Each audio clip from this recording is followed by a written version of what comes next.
বিসমিল্লাহির রহমানির রহিম। আসসালামু আলাইকুম ওয়া রাহমাতুল্লাহি ওয়া বারাকাতুহু। আশা করি সবাই ভালো আছেন, সুস্থ আছেন। আলহামদুলিল্লাহ আমিও ভালো আছি। আমরা বর্তমানে এই সমাজের দিকে তাকালে দেখতে পাই যে অহরহ ডিভোর্স হচ্ছে। হয়তো স্বামীর চরিত্র খারাপ, নয়তো স্বামী নেশাখোর, নয়তো পরকীয়া করে, নয়তো জুয়া খেলে, নয়তো টাস খেলে, যাই করুক না কেন তার চরিত্র খারাপ।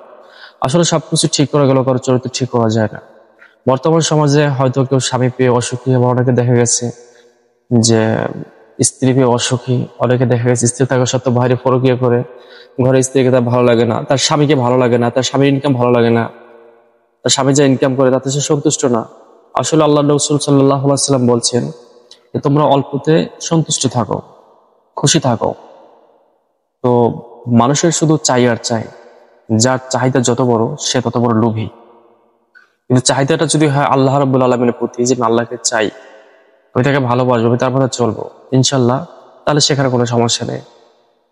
তো আপনারা যারা এই সমাজে বসবাস করেন, এটা চোখ কান খোলা রাখবেন, দেখবেন কোথাও না কোথাও বা অহরহর ডিভোর্স হচ্ছে, অহরহর।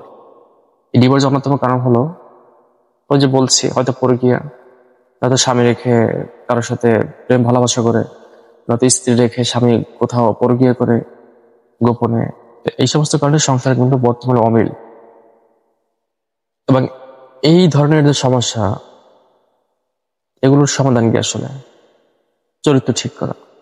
এবং সবচেয়ে যে বড় সমস্যাটা হলো, যেটা মেজর প্রবলেম হলো বর্তমান জামানায়, বর্তমানে কিন্তু পৃথিবীতে, এই যে বর্তমান পৃথিবীতে কিন্তু ব্ল্যাক ম্যাজিক ছেয়ে গেছে, হয়তো আপনার সেটা ধারণা নেই।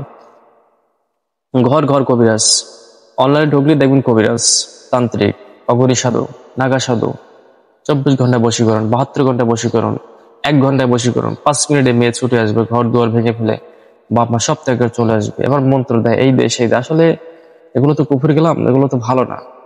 তো যেটা বৈধ জিনিস সেটা দ্বারা করা সব জিনিসই ভালো আমি মনে করি। অবৈধ কোনো জিনিস আল্লাহ রাব্বুল আলামিন পছন্দ করেন না। আর আল্লাহ রাব্বুল আলামিন কোরআনে স্পষ্ট বলছেন, তিনি কখনো অসৎ কাজে কাউকে আদেশ দান করেন না। আল্লাহ রাব্বুল আলামিন হলেন পবিত্র এবং মহাসমুন্নত, তিনি পবিত্র, তার কোনো শরীক নেই।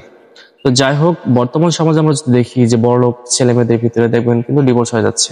কেন?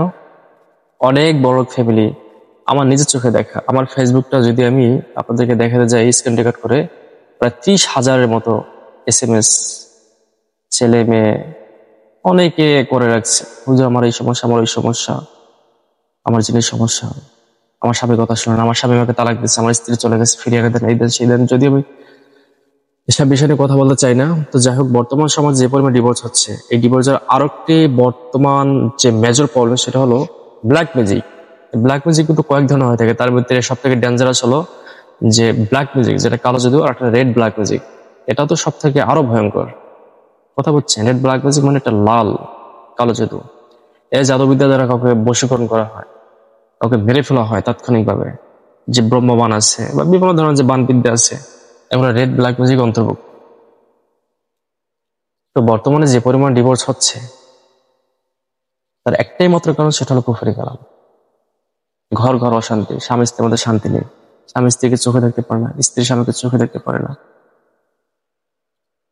আপনারা যদি লক্ষ্য করেন দেখতে পারবেন, স্বামী বিদেশ থাকে, স্ত্রী পরকীয়া করে, বা স্বামী বিদেশ থাকে, ঠিক আছে, ওর স্ত্রী ভালো, ওর স্ত্রী কারোর সাথে কথা বলে না, ওর পেছনে লোক লেগে গেছে, ওকে কিভাবে হোক বা যেভাবে হোক বশীকরণ করতেই হবে, বশীকরণ করে ও টাকা পয়সা লুটে খাবো। আমি তো ঢাকা শহরে থাকি বা ঢাকাতে দেখি, হাজার হাজার নারী পুরুষের সমস্যার সমাধান আমি মাহমুদ করেছি ইনশাল্লাহ। হাজার উপর মার আছে, কিন্তু তাদের ব্যক্তিগত প্রাইভেসির কারণে তাদের ভিডিওগুলো আমি অনলাইনে ছাড়তে পারতেছি না, নসিব আমি আপনাদের মধ্যে প্রকাশ করতাম। তো যাই হোক, এই ব্ল্যাক ম্যাজিকের খপ্পরে যারা পড়ছেন, তারা অতি দ্রুত চিকিৎসা গ্রহণ করবেন।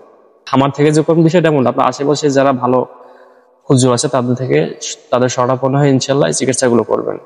আমি শুধু আপনাদেরকে জানিয়ে দেবো এবং সতর্ক করে দেবো। ধন্যবাদ, সবাই ভালো থাকুন। আসসালামু আলাইকুম ওয়া রাহমাতুল্লাহি ওয়া বারাকাতুহু।